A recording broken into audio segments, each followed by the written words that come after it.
Hi guys, welcome back to my channel. So ಹೇಗಿದ್ದೀರಾ ಎಲ್ಲರೂ? So ನನ್ನ ನ್ಯೂ ಜರ್ನಿ ಸ್ಟಾರ್ಟ್ ಆದಮೇಲೆ ಇದು ಸೆಕೆಂಡ್ ವ್ಲಾಗ್ ಅಂತಲೇ ಲೆಕ್ಕ.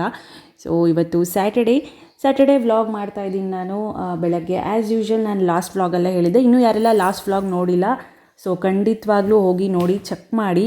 ಸೊ ನಂದು first day of new journey ಅಂದರೆ ನ್ಯೂ ಜಾಬ್ ಹೇಗಿತ್ತು ನನ್ನ ಎಕ್ಸ್ಪೀರಿಯನ್ಸು ಅಂತ ನಾನು ಎಲ್ಲನೂ ಶೇರ್ ಮಾಡ್ಕೊಂಡಿದ್ದೀನಿ. ಸೊ ಪ್ರೀವಿಯಸ್ ವೀಡಿಯೋದಲ್ಲೇ ಇದೆ, ಬೇಕಿದ್ರೆ ಎಂಡ್ ಸ್ಕ್ರೀನಲ್ಲೂ ಕೂಡ ಹಾಕ್ತೀನಿ. ಸೊ ಇವತ್ತು ಬೆಳಗ್ಗೆ ಆ್ಯಸ್ ಯೂಶ್ವಲ್ 5:30ಗೆ ಎದ್ದಿದ್ದೀನಿ. ಸೊ 5:30ಗೆ ಎದ್ದು ಫಸ್ಟು ಕಾಯಿಸೋದೆ ನಾನು ಬಿಸಿ ನೀರು. ಬೆಳಿಗ್ಗೆ ಎದ್ದ ತಕ್ಷಣ ಒಂದು ಗ್ಲಾಸ್ ಉಗುರು ಬೆಚ್ಚಗೆ ಇರೋ ನೀರು ಕುಡಿತೀನಿ. ಫ್ರೆಶ್ ಅಪ್ ಎಲ್ಲ ಆಗಿ ನನಗೊಂದು ಸ್ವಲ್ಪ ರಿಲೀಫ್ ಅನಿಸುತ್ತೆ. ಏನಕ್ಕಂದರೆ ಜಾಬಿಗೆ ಆಚೆಗೆ ಹೋಗೋದ್ರಿಂದ ಆ್ಯಂಡ್ ಇವಾಗ ವೆದರ್ ಕೂಡ ಚೆನ್ನಾಗಿಲ್ಲ. ಸೊ ಬೆಳಿಗ್ಗೆ ಎದ್ದು ಬಿಸಿ ನೀರು ಕುಡಿದ್ರೆ ಥ್ರೋಟು, ನಮಗೆ ಹೊಟ್ಟೆ ಎಲ್ಲನೂ ಹೆಲ್ತಿಯಾಗಿರುತ್ತೆ. ನನಗೆ ಆಲ್ರೆಡಿ ಥ್ರೋಟ್ ಇನ್ಫೆಕ್ಷನ್ ಆಗಿ ತುಂಬ ಅನುಭವಿಸ್ಬಿಟ್ಟಿದೆ. ಸೊ ಹಂಗಾಗಿ ಬಿಸಿ ನೀರು ಕುಡಿದ್ರೆ ಚೆನ್ನಾಗಿರುತ್ತೆ ಅಂತ. ಸೊ ಬೆಳಗ್ಗೆ ಇವತ್ತು ತಿಂಡಿಗೆ ನಾನು ಚಿತ್ರಾನ್ನ ಮಾಡ್ತಾಯಿದ್ದೀನಿ. ಸೊ ಚಿತ್ರಾನ್ನ ಮಾಡಿ ತುಂಬ ದಿನ ಆಗಿತ್ತು. ಸೊ ಸ್ವಲ್ಪ ಲೆಮನ್ ಇದನ್ನು ಹಾಕಿ ನಿಂಬೆಹಣ್ಣಿಂದು ಚಿತ್ರಾನ್ನ ಮಾಡೋಣ ಅಂತ. ಇವತ್ತು ಸ್ಯಾಟರ್ಡೇ ಪ್ರಕುಲ್ಗೂ ರಜಾ. ಸೊ ನನಗೂ ಅಪ್ಪಂಗೆ ಅಷ್ಟೇ ಇವತ್ತು ಡ್ಯೂಟಿ ಇರೋದು. ಸೊ ಹಂಗಾಗಿ ಚಿತ್ರಾನ್ನ ಮಾಡೋಣ ಅಂತ. ಸೊ ಇನ್ನು ಸಾಂಬಾರು ಬಂದುಬಿಟ್ಟು ಚಟ್ನಿ ಮಾಡ್ತಾಯಿದ್ದೀನಿ. ಟೊಮೆಟೊ ಮತ್ತು ಬದನೆಕಾಯಿ ಹಾಕಿಬಿಟ್ಟು ಅದಕ್ಕೆ ಕಡಲೆ ಬೀಜ ಹಾಕಿ ಚಟ್ನಿ ಮಾಡಿದ್ರೆ ಚೆನ್ನಾಗಿರುತ್ತೆ. ಅದಕ್ಕೆ ಹೆಸರು ಬೇಳೆ ಮತ್ತು ಅನ್ನ ಹಾಕಿ ಪುಲುಗುಮು ಅಂತ ಮಾಡ್ತೀವಿ. ಪೊಂಗಲ್ ಥರ ಇರುತ್ತೆ, ಅದನ್ನು ಮುದ್ದೆ ಥರ ಕಟ್ಟೋದು. ಸೊ ಅದಕ್ಕೆ ಕಾಂಬಿನೇಷನು ತುಂಬಾ ಚೆನ್ನಾಗಿರುತ್ತೆ. ಅಮ್ಮ ಮಧ್ಯಾಹ್ನ ಮಾಡ್ಕೋತಾರೆ, ತಿನ್ಕೋತಾರೆ ಅವರು. ಸೊ ಪ್ರಕುಲು ಕೂಡ ಮನೆಯಲ್ಲೇ ಇರ್ತಾನಲ್ಲ, ತಂಪು ಹೆಸರು ಬೇಳೆ ಎಲ್ಲ ಯೂಸ್ ಮಾಡಿರ್ತೀವಲ್ಲ, ಹಾಗಾಗಿ. ಸೊ ಅಪ್ಪ ಕೂಡ 5:30ಗೆ ಎದ್ದೊಳ್ತಾರೆ. ಇವಾಗ ಎಲ್ಲರದು ಒಂದೇ ಟೈಮು. ಫಸ್ಟ್ ಅಪ್ಪ ಎದ್ದೊಳ್ತಾರೆ. ಸೊ ಅಪ್ಪ ಎದ್ದು 5-10 ನಿಮಿಷಕ್ಕೆ ನಾನು ಎದ್ದೊಳ್ತೀನಿ. ನಾನೊಂದು 5 ನಿಮಿಷಕ್ಕೆ ಎದ್ದೊಳಿದ್ಮೇಲೆ ಅಮ್ಮ. ಸೊ ಎಲ್ಲರೂ ಇನ್ನು ಆಲ್ಮೋಸ್ಟ್ ಒಂದೇ ಕ್ರೈಟೀರಿಯಾ. ಸೊ ಎಲ್ಲ ಇದೇ ಒಂದೇ ರೇಂಜಲ್ಲೇ ಎದ್ದೊಳ್ತೀವಿ. ಸೊ ಅಪ್ಪ ಎದ್ದು ಹಾಲು ತರೋದು ಮತ್ತು ಹೂವು ಬಿಡಿಸೋದು, ಡಿಂಕುನ ವಾಕ್ ಮಾಡಿಸೋದು, ಈ ಥರದ್ದೆಲ್ಲ ಮಾಡ್ತಾರೆ. ನಾನು ಅಷ್ಟೊತ್ತಿಗೆ ತಿಂಡಿ ಸಾಂಬಾರೆಲ್ಲ ಮಾಡ್ತೀನಿ. ಅಮ್ಮ ಕಸ ಗುಡಿಸೋದು, ಬೆಳಗ್ಗೆ ಆಚೆ ಕಡೆ ನೀರು ಹಾಕೋದು, ಇದನ್ನೆಲ್ಲ. ಸೊ ಈ ರೀತಿ ನಾವೆಲ್ಲ ಸಪ್ರೇಟಾಗಿ ಡಿವೈಡ್ ಮಾಡ್ಕೊಳ್ತೀವಿ. ಸೊ ಲಶಿಕಾ ಮನೆಯಲ್ಲೇ ಇರ್ತಾಳಲ್ಲ, ಇವತ್ತು ಪ್ರಕುಲು ಮನೆಯಲ್ಲೇ ಇರ್ತಾರೆ. ಸೊ ಹಂಗಾಗಿ ಕ್ಯಾರೆಟ್ ಹಲ್ವಾ ಮಾಡಿಟ್ಟು ಹೋಗ್ತಾ ಇದ್ದೀನಿ. ಇಬ್ಬರಿಗೂ ತುಂಬಾ ಇಷ್ಟ. ಮಾಡಿಟ್ಟೋದ್ರೆ ಅವರು 11-12 ಹಾಗೆ ತಿನ್ಕೋತಾರೆ. ಇಲ್ಲಿ ಚಿತ್ರಾನ್ನ ಗೊಜ್ಜು ಕೂಡ ರೆಡಿ ಆಯಿತು. ಸೊ ಪ್ರತಿದಿನ ನಾನು ಫ್ರೂಟ್ ಯಾವುದಾದ್ರೂ ಒಂದು ಮನೇಲಿ ಯಾವ್ದು ಫ್ರೂಟ್ ಇರುತ್ತೆ ಅದನ್ನು ನಾನು ತೊಗೊಂಡು ಹೋಗ್ತಾ ಇದ್ದೀನಿ. ಸೊ ಆರೆಂಜ್ ಇದ್ದರೆ ಆರೆಂಜು, ಆ್ಯಪಲ್ ಇದ್ದರೆ apple, so any fruit, banana ಇದ್ದರೆ ಬನಾನಾ, ಈ ರೀತಿ ತೊಗೊಂಡು ಹೋಗ್ತಾ ಇದ್ದೀನಿ. ಇವತ್ತು ಆರೆಂಜ್ ಇತ್ತು, ಸೊ ಅದನ್ನು ಆರೆಂಜ್ನ ಕ್ಲೀನಾಗಿ ಈ ಥರ ಬಿಡಿಸ್ಕೊಂಡು ತೊಗೊಂಡು ಹೋಗ್ತಾ ಇದ್ದೀನಿ. ಡೈರೆಕ್ಟ್ ಹಾಗೆ ಬಾಯಿಗೆ ಹಾಕ್ಕೋಬೋದು. ಅಲ್ಲಿ ವರ್ಕ್ ಮಾಡಿಕೊಂಡು ಒಂದು 11 ಗಂಟೆ ಆ ಟೈಮಲ್ಲಿ ತಿಂದುಬಿಡ್ತೀನಿ ನಾನು. ತುಂಬ ಹೊಟ್ಟೆ ಹಸಿವು ತಡ್ಕೊಳಕ್ಕಾಗಲ್ಲ ನನಗೆ. ಸೊ ಮನೇಲಿದ್ದು ಇಷ್ಟು ದಿನ ಮನೇಲಿ ಇದ್ಕೊಂಡು ತಿಂತಾ ಇದ್ದೆ ಅಲ್ಲ ಟೈಮ್ಗೆ. ಸೊ ಇವಾಗಲೆಲ್ಲ ಈ ಟೈಮ್ಗೆ ತಿನ್ನಬೇಕು ಅನ್ನೋದಿರುತ್ತೆ. ಮತ್ತು ನಾವು ಹೊರಗಡೆ ಹೋಗೋವಾಗ ಸ್ವಲ್ಪ ಕಮ್ಮಿ ತಿನ್ನೋದು, ಆ ಥರದ್ದೆಲ್ಲ ಮಾಡ್ತೀವಿ. ಹಾಗಾಗಿ ಫ್ರೂಟ್ಸ್ ತೊಗೊಂಡು ಹೋಗ್ತೀನಿ. ಹೆಲ್ತಿ ಆ್ಯಂಡ್ ಹೊಟ್ಟೆ ಕೂಡ ತುಂಬುತ್ತೆ. ಆ್ಯಂಡ್ ನಮಗೊಂದು ಸ್ವಲ್ಪ ಬಾಯಿ ಚಿಟಪಟ ಅಂತ ಅನಿಸ್ತಾ ಇರುತ್ತೆ, ತಿನ್ನಬೇಕು ಏನಾದರೂ ಅಂತ. ಸೊ ಅದಕ್ಕೆಲ್ಲನೂ ಸೆಟ್ ಆಗುತ್ತೆ ಅಂತ. ಸೊ ನಾನು ಸ್ಯಾರಿ ಹಾಕೊಂಬರಕ್ಕೆ ಹೇಳಿದ್ದು ಅಂತ ಲಾಸ್ಟ್ ವ್ಲಾಗಲ್ಲೇ ಹೇಳಿದ್ದೆ. ಸೈಂಟಿಸ್ಟ್ ಬರ್ತಾರೆ ಇಸ್ರೋದಿಂದ, ಅವ್ರದ್ದು ಡಿಸ್ಟಿಂಗ್ವಿಶ್ಡ್ ಲೆಕ್ಚರ್ ಏನೋ ಇದೆ. ಸೊ ಆಫ್ಟರ್ನೂನ್ ಅಂತ ಅನಿಸುತ್ತೆ. ಸೊ ಹಂಗಾಗಿ ಬ್ಲ್ಯಾಕ್ ಸ್ಯಾರಿ ಇತ್ತು.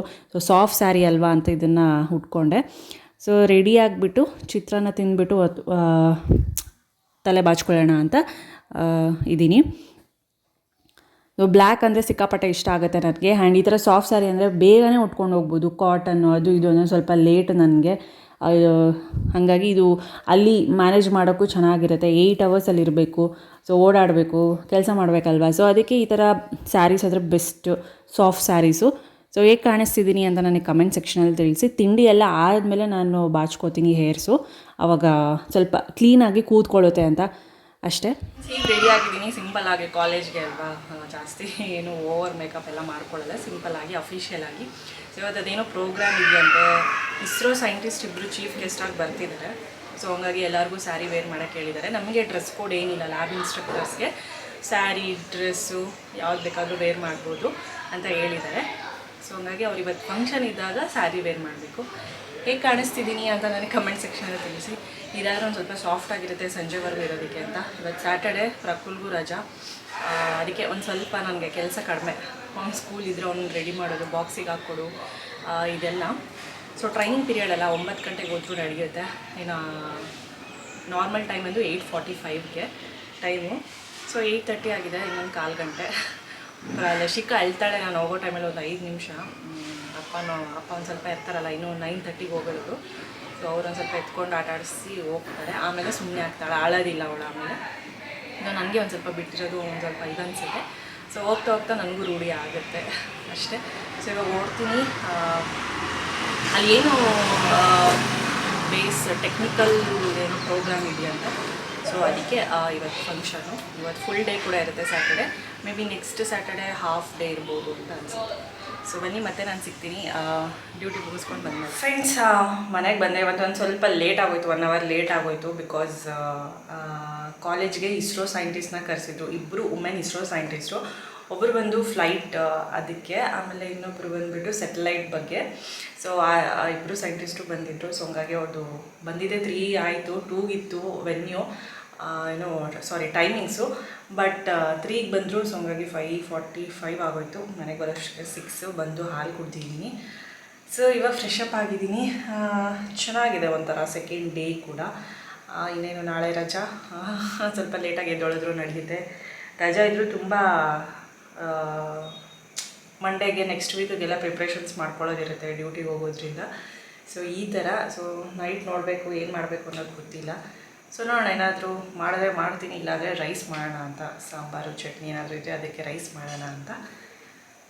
ಸೊ ಐ ಹೋಪ್ ನಿಮಗೆ ಬ್ಲಾಗ್ಸ್ ಎಲ್ಲ ಇಷ್ಟ ಆಗ್ತಿದೆ ಅಂತ ಅಂದ್ಕೊಳ್ತೀವಿ. ಒಂಥರ ಹೊಸ ಥರ ಬ್ಲಾಗ್ಸ್ ಬರ್ತಿದೆ ಅಲ್ವಾ. ಹಂಗಾಗಿ ಹೀಗೆ ಸಪೋರ್ಟ್ ಮಾಡಿ. ಪ್ರತಿದಿನ ನೋಡಿ ನಾನು ಹಾಕೋ ವೀಡಿಯೋಸ್ನ. ಮತ್ತು ಲೈಕ್, ಶೇರ್, ಕಮೆಂಟ್ ಆ್ಯಂಡ್ ಇನ್ನೂ ಯಾರೆಲ್ಲ ಸಬ್ಸ್ಕ್ರೈಬ್ ಮಾಡ್ಕೊಂಡಿಲ್ಲ ಬೇಗ ಸಬ್ಸ್ಕ್ರೈಬ್ ಮಾಡ್ಕೊಳ್ಳಿ, ಓಕೆನಾ. ಆ್ಯಂಡ್ ಇಂಪಾರ್ಟೆಂಟ್, ನಮ್ಮ ಚಿನ್ನಿ ಮರಿನ ತೋರ್ಸೋಕ್ಕಾಗ್ತಾಯಿಲ್ಲ ವೀಡಿಯೋದಲ್ಲಿ ಜಾಸ್ತಿ. ನೋಡಿ ಇಲ್ಲಿದ್ದಾಳೆ.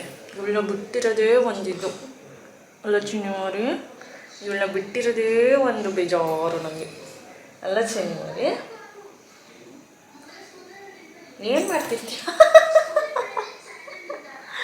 ಕಿಸಿ ಕೊಡು ಅಮ್ಮಗೆ. ಅಮ್ಮಂಗೆ ಕಿಸಿ ಕೊಡು. ಅಮ್ಮಂಗೆ ಕಿಸಿ ಕೊಡು. ಹಾಯ್ ಮಾಡು. ಎಷ್ಟೊಂದು ದಿನ ಆಯ್ತು ಹಾಯ್ ಮಾಡಿ. ಹಾಯ್ ಏನೋ. ಹಾಯ್ ಮಾಡು. ಹಾಯ್ ಅನ್ನೋ. ಸರಿ ಹಾಯ್ ಅನ್ನೋ. ಹಾಯ್ ಚೊಪ್ಪು. ಹಾಯ್ ಚೊಪ್ಪು ಮಾಡಿ. ಹಾಯ್ ಚೊಪ್ಪು. ಇಶಿತಾ. ಆ್ಯಂಡ್ ಇದು ಸಂಡೇ ವ್ಲಾಗ್ ಕಂಟಿನ್ಯೂ ಮಾಡ್ತಾಯಿದ್ದೀನಿ. Sunday 8 o'clock ಎದ್ದೊಳ್ದೆ. ಸೊ ಅವತ್ತೊಂದಿನ ಅಲ್ವಾ ರೆಸ್ಟ್, ಲೇಟಾಗಿ ಎದ್ದೊಳೋದಕ್ಕೆ ಚಾನ್ಸ್ ಸಿಗೋದು. ಸೊ ಹಂಗಾಗಿ 8ಗೆ ಎದ್ದು ಸೊ ಬ್ರೆಡ್ ಆ್ಯಂಡ್ ಆಮ್ಲೆಟ್ ಮಾಡೋಣ ತಿಂಡಿ ಅಂತ ಹೇಳಿಬಿಟ್ಟು, ಅದೇನು ಬೇಗ ಆಗೋಗ್ಬಿಡುತ್ತೆ. ಚಟ್ನಿ ಒಂದು ಮಾಡ್ಕೊಂಬಿಟ್ರೆ ಸಾಕು, ತಿಂಡಿ ರೆಡಿ ಆಗುತ್ತೆ. ವಿತಿನ್ 10-15 ನಿಮಿಷದಲ್ಲೇ ಆಗೋಗುತ್ತೆ. ಆ್ಯಂಡ್ ಮಧ್ಯಾಹ್ನ ಸಾಂಬಾರಿಗೆ ನುಗ್ಗೆಕಾಯಿ ಇತ್ತು. ನಮ್ಮದು ಸೈಟ್ ಇದೆ, ಒಂದು ಖಾಲಿ ಸೈಟು. ಅಲ್ಲಿ ನುಗ್ಗೆಕಾಯಿ ಹೂವಿಂದು ಎಲ್ಲ ಹಾಕಿದೆ. ತುಂಬ ವ್ಲಾಗ್ಸಲ್ಲೆಲ್ಲ ತೋರಿಸಿದ್ದೀನಿ. ಅಲ್ಲಿ ನುಗ್ಗೆಕಾಯಿ ಮರ ಕೂಡ ಇದೆ. ಸೊ ಅಲ್ಲಿ ಬೆಳೆದಿರೋ ಅಂಥದ್ದೇ, ವಿತೌಟ್ ಕೆಮಿಕಲ್ಸು. ತುಂಬಾ ಚೆನ್ನಾಗಿತ್ತು, ಟೇಸ್ಟಿಯಾಗಿ ಬಂದಿತ್ತು ಸಾಂಬಾರು.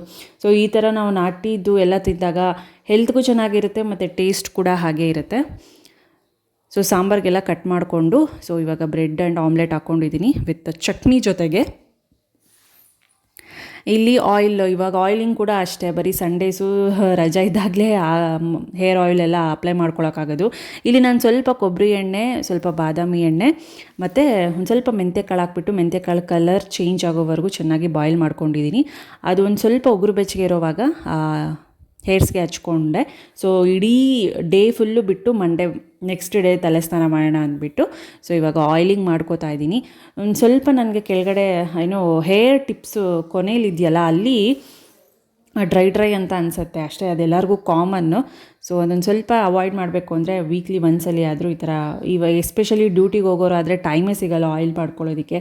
ಸೊ ಸಂಡೇ ಅಂತೂ ಕಂಪಲ್ಸರಿ ಆಯಿಲಿಂಗ್ ಮಾಡ್ಕೊಳ್ಳೋಣ ಅಂತ ಮ್ಯಾಂಡೇಟ್ರಿ ಮಾಡ್ಕೊಂಬಿಟ್ಟಿದ್ದೀನಿ. ಇಲ್ಲಿ ಸಂಜೆ ನೋಡಿ ಪ್ರಕುಲ್ಲು, ಲಶಿಕಾ ಇಬ್ಬರೂ ಸೇರಿ ದೀಪ ಹಚ್ತಿದ್ದಾರೆ.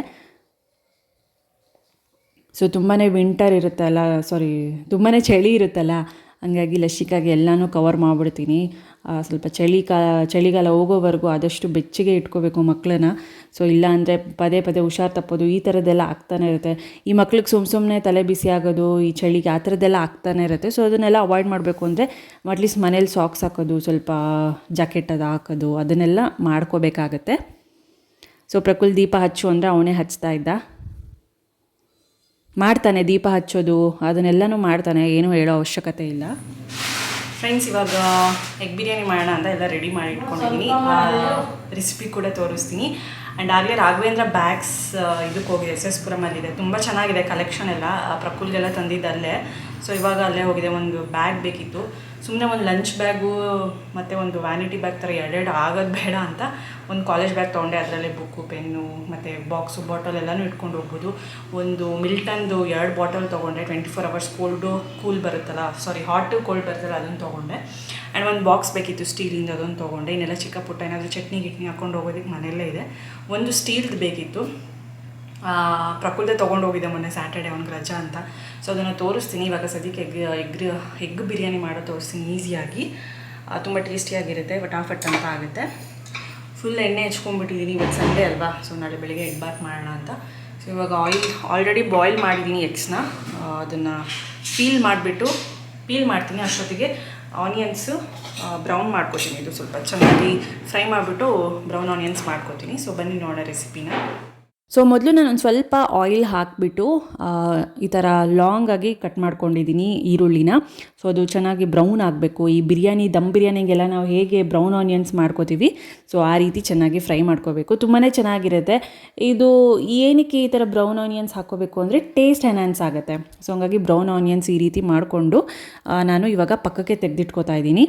ಸೊ ಕುಕ್ಕರಲ್ಲೇ ಮಾಡ್ತೀನಿ ಎಗ್ ಬಿರಿಯಾನಿನ. ಸೊ ಇದಕ್ಕಿಂತ ಮೊದಲು ನಾನು ಮೊಟ್ಟೆನೆಲ್ಲ ಬೇಯಿಸ್ಕೊಂಡಿದ್ದೀನಿ. ನಮಗೆ 4-5 ಬೇಕಾಗುತ್ತೆ, ಅಷ್ಟು ಬೇಯಿಸ್ಕೊಂಡು ಪೀಲೆಲ್ಲ ಮಾಡಿದ್ದೀನಿ. ಇವಾಗ ಒಂದು ಸ್ವಲ್ಪ ಅದೇ ಆಯಿಲ್ಗೆ ಅರಿಶಿನ ಮತ್ತು ಅಚ್ಕಾರದ ಪುಡಿ ಹಾಕ್ಕೊಂಡು ಇವಾಗ ಬಾಯ್ಲ್ ಮಾಡಿಟ್ಟಿದ್ನಲ್ಲ, ಸೊ ಅದನ್ನು ಮೊಟ್ಟೆನ ಹಾಕ್ಕೊಳ್ತಾ ಇದ್ದೀನಿ, ಬಾಯ್ಲ್ಡ್ ಎಗ್ಸ್ನ ಹಾಕ್ಕೊಳ್ತಾ ಇದ್ದೀನಿ. ಈ ಬಾಯ್ಲ್ಡ್ ಹೆಂಗೆ ಮಾಡ್ಕೋಬೇಕು, ಬಾಯ್ಲ್ ಅಂದರೆ 70% ಮಾತ್ರನೇ ಬಾಯ್ಲ್ ಮಾಡ್ಕೋಬೇಕು, ಕಂಪ್ಲೀಟ್ಲಿ ಬಾಯ್ಲ್ ಆಗಬಾರ್ದು. ಏನಕ್ಕಂದರೆ ನಾವು ಮತ್ತೆ ಎಗ್ ಬಿರಿಯಾನಿ ಮಾಡಿದಾಗ ಅಲ್ಲಿ ಬಾಯ್ಲ್ ಆಗುತ್ತೆ ಅಲ್ಲ, ಹಂಗಾಗಿ 70% ಬಾಯ್ಲ್ ಆದರೆ ಇಲ್ಲಿ 30% ಬಾಯ್ಲ್ ಆಗೋ ಥರ ಮಾಡ್ಕೋಬೇಕು. ಇದು ಚೆನ್ನಾಗಿ ಫ್ರೈ ಆಗಿದೆ. ಇದನ್ನು ಕೂಡ ನಾನು ಪಕ್ಕಕ್ಕೆ ತೆಗೆದಿಟ್ಕೊಳ್ತಾ ಇದ್ದೀನಿ. ತುಂಬಾ ಈಸಿ ಆ್ಯಂಡ್ ಎಮ್ಮಿ ಕೂಡ. ಬಿಸಿ ಬಿಸಿ ತಿಂದರೆ ಐಟಮ್ ಸಕ್ಕತ್ತಾಗಿರುತ್ತೆ, ಅದ್ರ ಮಜಾನೇ ಬೇರೆ. ಟ್ರೈ ಮಾಡಿ ನೋಡಿ ಒಂದು ಸಲ. ಈ ಕುಕ್ಕರ್ಗೆ ಮತ್ತೆ ಸ್ವಲ್ಪ ಅದೇ ಎಣ್ಣೆಗೆ ಇನ್ನೊಂದು ಸ್ವಲ್ಪ ಆಯಿಲ್ ಹಾಕ್ಕೊಂಡು ಪಲಾವ್ ಎಲೆ, ಏಲಕ್ಕಿ, ಚಕ್ಕೆ, ಜೀರಿಗೆ, ಲವಂಗ ಇಷ್ಟು ಹಾಕ್ಕೊಳ್ತಾ ಇದ್ದೀನಿ,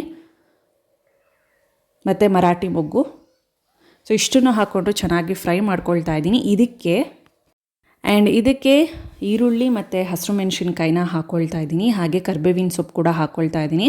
ಸೊ ಆಲ್ಮೋಸ್ಟ್ ನಾನು ಎಲ್ಲದಕ್ಕೂ ಕರಿಬೇವಿನ ಸೊಪ್ಪು ಹಾಕ್ತೀನಿ, ಏನಕ್ಕಂದರೆ ಅದರಲ್ಲಿ ಐರನ್ ಕಂಟೆಂಟ್ ಇರುತ್ತೆ ಅಂತ. ನಮ್ಮ ಬಾಡಿಗೆ ಐರನ್ ಕಂಟೆಂಟ್ ತುಂಬಾ ಇಂಪಾರ್ಟೆಂಟ್. ಹಾಗೆ ಹೇರ್ಸ್ಗೂ ಕೂಡ ತುಂಬಾ ಬೆನಿಫಿಟ್ಸ್ ಇದೆ, ಹಾಗಾಗಿ ಎಲ್ಲದಕ್ಕೂ ಹಾಕ್ತೀನಿ. ಇದು ಈರುಳ್ಳಿ ಫ್ರೈ ಎಲ್ಲ ಆದಮೇಲೆ ಸ್ವಲ್ಪ ಶುಂಠಿ ಬೆಳ್ಳುಳ್ಳಿ ಪೇಸ್ಟ್ನ ಹಾಕ್ಕೊಳ್ತಾ ಇದ್ದೀನಿ. ಸೊ ಇದ್ರದ್ದು ಹಸಿ ವಾಸನೆ ಎಲ್ಲ ಹೋಗೋವರೆಗೂ ಚೆನ್ನಾಗಿ ನಾನು ಫ್ರೈ ಮಾಡ್ಕೊಳ್ತಾ ಇದ್ದೀನಿ. ಆ್ಯಂಡ್ ನೆಕ್ಸ್ಟ್ ಇದಕ್ಕೆ ನಾನು ಒಂದೇ ಒಂದು ಟೊಮೆಟೊನ ಹಾಕ್ಕೊಳ್ತಾ ಇದ್ದೀನಿ. ಜಾಸ್ತಿ ಟೊಮೆಟೊನ ಹಾಕಬಾರ್ದು, ಹುಳಿ ಅಂತ ಅನಿಸುತ್ತೆ. ಒಂದು ಟೊಮೆಟೊ ಆದರೆ ಸಾಕಾಗುತ್ತೆ, ಎನಫ್. ಸೊ ಈ ರೀತಿ ಚಿಕ್ಕದಾಗಿ ಕಟ್ ಮಾಡಿಕೊಂಡು ಟೊಮೆಟೊನ ಫುಲ್ ಫ್ರೈ ಆಗೋವರೆಗೂ ಚೆನ್ನಾಗಿ ಮಿಕ್ಸ್ ಮಾಡ್ಕೊಳ್ತಾ ಇದ್ದೀನಿ. ನೆಕ್ಸ್ಟ್ ಇದಕ್ಕೆ ನಾನು ಒಂದು ಸ್ವಲ್ಪ ಅಚ್ಕಾರದ ಪುಡಿನ ಹಾಕ್ಕೊಳ್ತಾ ಇದ್ದೀನಿ. ಖಾರ ನೋಡ್ಕೊಂಡು ಹಾಕ್ಕೊಳ್ಳಿ, ಆಗಲೇ ಹಸಿರು ಮೆಣಸಿನ್ಕಾಯಿ ಕೂಡ ನಾವು ಹಾಕಿದ್ವಿ. ಆ್ಯಂಡ್ ಹಾಗೆ ಒಂದು ಸ್ವಲ್ಪ ಗರಂ ಮಸಾಲೆನ ಹಾಕ್ಕೊಳ್ತಾ ಇದ್ದೀನಿ.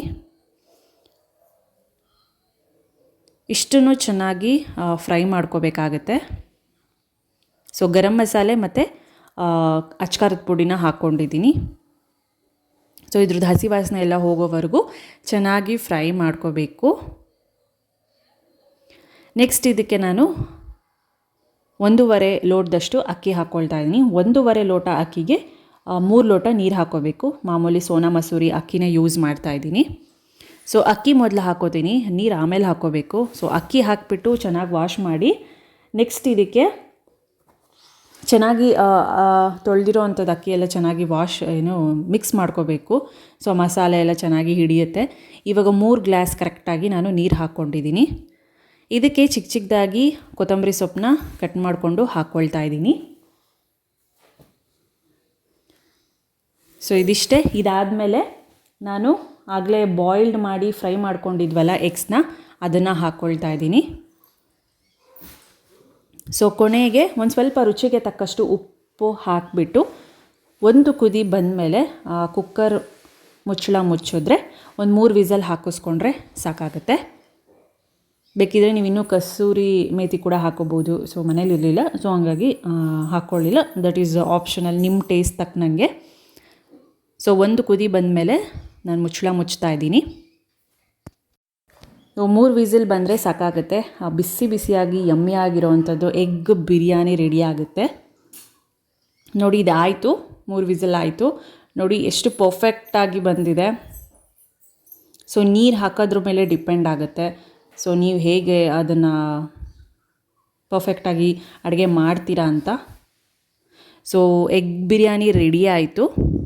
ಸೊ ಇದಕ್ಕೆ ಸೈಡ್ಗೆ ಒಂದು ಈರುಳ್ಳಿ, ಒಂದು ಸೌತೆಕಾಯಿ, ಒಂದು ಲೆಮನ್ ಇದ್ದರೆ ಇನ್ನೇನು ಬೇಡ ಅಂತ ಅನಿಸುತ್ತೆ. ಅಷ್ಟು ಸಕ್ಕತ್ತಾಗಿರುತ್ತೆ. ಬಿಸಿ ಬಿಸಿ ಇದ್ದಾಗಲೇ ತಿಂದ್ರೇ ಅದ್ರ ಮಜಾ, ಟೇಸ್ಟ್ ಚೆನ್ನಾಗಿರೋದು. ನೋಡಿದ್ರಲ್ಲ ಎಗ್ ಬಿರಿಯಾನಿ ರೆಸಿಪಿ ತುಂಬಾ ಯಮ್ಮಿ ಆಗಿತ್ತು. ಬಿಸಿ ಬಿಸಿ ತಿನ್ನೋದಕ್ಕೆ ಈ ವಿಂಟರ್ ಸೀಸನಲ್ಲಿ ತುಂಬಾ ಚೆನ್ನಾಗಿರುತ್ತೆ. ಆ್ಯಂಡ್ ಏನೇನು ಶಾಪ್ ಮಾಡಿದೆ ಅಂತ ತೋರಿಸ್ತೀನಿ. ಸೊ ಫಸ್ಟು ಈ ಬಾಕ್ಸ್ ತೊಗೊಂಡೆ, ಸಿಗ್ನೋರಾ ವೇರ್ದು. ನನಗೆ ಒಂದು ಸ್ವಲ್ಪ ಜಾಸ್ತಿ ದೊಡ್ಡದು ಬೇಕಾಗಿತ್ತು ರೈಸ್ ಐಟಮ್ಗೆ, ಇಲ್ಲ ಚಪಾತಿ, ಪೂರಿ, ದೋಸೆಗೆ ಹಾಕ್ಕೊಂಡು ಹೋಗೋದಕ್ಕೆ. 2 ಬಾಕ್ಸ್ ಎಲ್ಲ ಇಷ್ಟ ಆಗಲ್ಲ, ಮನೆಯಿಂದನೇ ತಿನ್ಕೊಂಡು ಹೋಗ್ಬಿಡ್ತೀನಲ್ಲ. ಸೊ ಹಾಗಾಗಿ ಇದೊಂದು ತೊಗೊಂಡೆ, ಸ್ಟೀಲ್. ಸೊ ಪ್ರೈಸ್ ಎಲ್ಲ ಒಂದೊಂದು ಕಡೆ ಒಂದೊಂದು ವೇರಿ ಇರುತ್ತೆ. ಇಲ್ಲೆಲ್ಲ 10% 5% ಡಿಸ್ಕೌಂಟ್ ಇತ್ತು. ಸೊ ಸಿಗ್ನೋರಾ ವೇರ್ದು ತುಂಬ ಚೆನ್ನಾಗಿರುತ್ತೆ. ಆ್ಯಂಡ್ ಇದು ಮಜ್ಜಿಗೆ ಹಾಕ್ಕೊಂಡು ಹೋಗೋದಕ್ಕೆ. ಸೊ ಪ್ರಕುಲ್ಗೂ ಇದೇ ಥರ ತೊಗೊಂಡಿದ್ದೆ. ಸೊ ಮಜ್ಜಿಗೆ ಇಲ್ಲದಲ್ಲೇ ನನಗೂ ಇರೋಕ್ಕಾಗಲ್ಲ ದಿನ. ನೈಟ್ ತಿನ್ನೋದು ಕಡಿಮೆ, ಸೊ ಹಂಗಾಗಿ ಮಧ್ಯಾಹ್ನನೇ ತಿನ್ನೋದು. ಸೊ ತೊಗೊಂಡೋಗಿ ಇದಕ್ಕೆ ಚಿಕ್ಕದು ಒಂದು 200 ರೂಪೀಸ್ ಅಷ್ಟೇ. ಸೊ ಇದು ಕೂಡ ಸ್ಟೀಲ್, ಎಲ್ಲ ಮಿಲ್ಟನ್ದು. ಸೊ ಇದು ಕೂಡ ಮಿಲ್ಟನ್ ಬಾಟಲು, ಹೇಳಿದ್ನಲ್ಲ ಆಗಲಿ 24 ಅವರ್ಸ್ ಕೋಲ್ಡ್ ಆರ್ ಹಾಟ್. ಒಂದು ಪ್ರಕುಲಿಗೆ ತೊಗೊಂಡೆ, ಸೊ ಒಂದು ನನಗೆ ತೊಗೊಂಡೆ. ಅವನ ಹತ್ರ ಮಾಮೂಲಿ ಸ್ಟೀಲ್ ಇತ್ತು, ಬಟ್ ಈ ಥರದ್ದು 24 ಅವರ್ಸ್ದು ಕೋಲ್ಡ್ ಹಾಟ್ ಇರಲಿಲ್ಲ. ಸೊ ಇವೆರಡು ತೊಗೊಂಡೆ. ಅವನು ಇದೇ ಬೇಕು ಅಂತ, ಕಲರ್ಫುಲ್ ಆಗಿದೆಯಲ್ಲ. ಇದನ್ನು ಗ್ರೀನ್ ಸ್ಕ್ರಬ್ಬರಲ್ಲಿ ತೊಳಿಬೋದು, ಬಟ್ ಸಿಲ್ವರ್ ಸ್ಕ್ರಬ್ಬರಲ್ಲಿ ತೊಳೆದ್ರೆ ಪೇಂಟ್ ಎಲ್ಲ ಹೋಗುತ್ತೆ. ಹುಷಾರಾಗಿ ಹ್ಯಾಂಡಲ್ ಮಾಡಬೇಕು, ಯಾಕಂದರೆ ತುಂಬ ಕಾಸ್ಟ್ಲಿ ಇರುತ್ತೆ ಇಂಥದ್ದು ಮಿಲ್ಟನ್ನು. 24 ಅವರ್ಸ್ ಕೋಲ್ಡ್ ವಾಟರ್ ಅದು ಇದು ಅಂತ. ಸೊ ಅವನ ಹತ್ರನೂ ಇರಲಿಲ್ಲ. ಸೊ ಬಿಸಿ ಬಿಸಿ ನೀರು ಹಾಕ್ಕೊಟ್ರೆ ಸಂಜೆವರೆಗೂ ಕುಡಿತಾನೆ ಅಂತ. ಆ್ಯಂಡ್ ಇದೊಂದು ಪರ್ಸ್ ವ್ಯಾಲೆಟ್ ಒಂದು ತೊಗೊಂಡೆ. ತುಂಬ ಹಳೇದಿತ್ತು, ಬಟ್ ಇದು ನೋಡಿ ಇಷ್ಟ ಆಗೋಯಿತು. 3 ಜಿಪ್ ಇದೆ. ಸೊ ಇಲ್ಲೊಂದು 4 ಜಿಪ್ ಇದೆ. ಸೊ ಎಲ್ಲ ಇಟ್ಕೊಳ್ಳೋದಕ್ಕೆ ಚೆನ್ನಾಗಿರುತ್ತೆ. ಫೋನು ಇಟ್ಕೋಬೋದು, ಮಾಮೂಲಿ ATM ಕಾರ್ಡ್ಸು, ಬೇರೆ ಬೇರೆ ಕಾರ್ಡ್ಸ್ ಎಲ್ಲ ಇಟ್ಕೋಬೋದು ಅಂತ. ಸೊ ಚೆನ್ನಾಗಿತ್ತು, ಜೀನ್ಸ್ದು ಕ್ಲಾತು. ಆ್ಯಂಡ್ ಮೇನ್ ಬಂದುಬಿಟ್ಟು ಬ್ಯಾಗ್ ಬಂದುಬಿಟ್ಟು ವೈಲ್ಡ್ ಕ್ರಾಫ್ಟ್ದು ತೊಗೊಂಡೆ. ಕಂಪ್ನಿದೆ. ಇದು 18 months ವ್ಯಾರಂಟಿ ಇರುತ್ತೆ. ಅಂದರೆ ಸ್ಟಿಚಿಂಗು, ಜಿಪ್ ಏನಾದರೂ ಹೋದರೆ ಹಾಕ್ಕೊಡ್ತಾರೆ. ಇದು 18 months ವ್ಯಾರಂಟಿ ಬುಕ್ ಇದು. ಸೊ ಬ್ರ್ಯಾಂಡೆಡ್ ತೊಗೊಂಡ್ರೆ ತುಂಬ ಚೆನ್ನಾಗಿರುತ್ತೆ.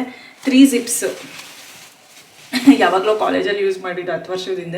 ಸೊ ಆಮೇಲೆ ಇವಾಗಲೇ ಯೂಸ್ ಮಾಡ್ತಿರೋದು. ಸುಮ್ಮನೆ 2 ಯಾಕೆ ಹೊತ್ಕೊಂಡು ಹೋಗ್ಬೇಕು, ಒಂದು ವ್ಯಾನಿಟಿ ಬ್ಯಾಗ್, ಒಂದು ಲಂಚ್ ಬ್ಯಾಗ್, ತಲೆನೋವು ಅಂತ ಒಂದರಲ್ಲೇ ಇರುತ್ತೆ ಅಂತ ತೊಗೊಂಡೆ. ಆ್ಯಂಡ್ ಬ್ರ್ಯಾಂಡೆಡ್ ತೊಗೊಂಡ್ರೆ ಜಾಸ್ತಿ ದಿನ ಬಾಳಿಕೆ ಬರುತ್ತೆ. ಇಲ್ಲೊಂದು ಚಿಕ್ಕ ಜಿಪ್ಪು, ಇಲ್ಲೇನಾದರೂ ಪರ್ಸು, ಮೊಬೈಲು ಇಟ್ಕೋಬೋದು. ಇನ್ನು ಇದರಲ್ಲಿ ದೊಡ್ಡ ಜಿಪ್ಪಲ್ಲಿ ಬುಕ್ಕು ಆ ಥರದ್ದು ಏನಾದರೂ ಇಟ್ಕೋಬೋದು. ಸೊ ಇನ್ನೊಂದು ಜಿಪ್ ಇದೆ, ಇದರಲ್ಲಿ ಲಂಚ್ ಬಾಕ್ಸು ಆ ಥರದ್ದೆಲ್ಲ ಇಟ್ಕೋಬೋದು. ಇಲ್ಲಿ ಬಾಟಲ್ ಕೂಡ ಇಟ್ಕೊಳ್ಳೋದಕ್ಕಿದೆ, ಚೆನ್ನಾಗಿದೆ. ಸೊ ಎಷ್ಟೋ ದಿನ ಆಗಿತ್ತು ಬ್ಯಾಗ್ ಹಾಕಿ, ಸೊ ಇವಾಗ ಮತ್ತೆ ಹಾಕೋ ಥರ ಆಯಿತು. ಸೊ ಇದಿಷ್ಟು ಶಾಪ್ ಮಾಡಿದ್ದು. ಸೊ ಅಷ್ಟೇ, ಇವತ್ತಿನ ವ್ಲಾಗ್ ಕೂಡ ಇಷ್ಟೇ ಆಗಿರುತ್ತೆ. ಸೊ ವ್ಲಾಗ್ ಇಷ್ಟ ಆಗಿದ್ದರೆ ಒಂದು ಲೈಕ್ ಮಾಡಿ, ಶೇರ್ ಮಾಡಿ, ಕಮೆಂಟ್ ಮಾಡಿ. ಆ್ಯಂಡ್ ನಿಮ್ಗೆ ಏನೇ ಡೌಟ್ಸ್ ರಿಗಾರ್ಡಿಂಗ್ ಟು ದಿಸ್ ಇವಾಗ ಹೊಸ ವ್ಲಾಗ್ಸ್ ನೀವು ಕಮೆಂಟ್ ಮಾಡಿ ಕೇಳ್ಬೋದು. ಬಟ್ ಯಾವ ಕಾಲೇಜು ಬೇಡ, ಅವೆಲ್ಲ ಬೇಡ, ಬಿಕಾಸ್ ಆಫ್ ಸೆಕ್ಯೂರಿಟಿ ಪರ್ಪಸ್ ಅಂತ ಅಷ್ಟೇ, ಇನ್ನೇನಿಲ್ಲ. ಸೊ ಇವಾಗ ಮಲ್ಗೋ ಟೈಮ್ ಇವಾಗ 9:30ಗೆ ಮಲ್ಕೋತೀನಿ ಅನ್ಕೊಂಡ್ರೆ ಬೆಳಗ್ಗೆ 5:30ಗೆ ಎದ್ದೊಳ್ತೀನಿ. ಹಾಗಾಗಿ ನಿದ್ದೆ ಎಳಿತಾ ಇರುತ್ತೆ ನಾನು 9ಗೆ ಆಗಲೇ. ಸೊ ಮತ್ತೆ ಸಿಗ್ತೀನಿ ಮುಂದಿನ ವ್ಲಾಗಲ್ಲಿ. ಅಂಟಿಲ್ ದೆನ್ ನಮಸ್ಕಾರ, ಗುಡ್ ನೈಟ್, ಬಾಯ್.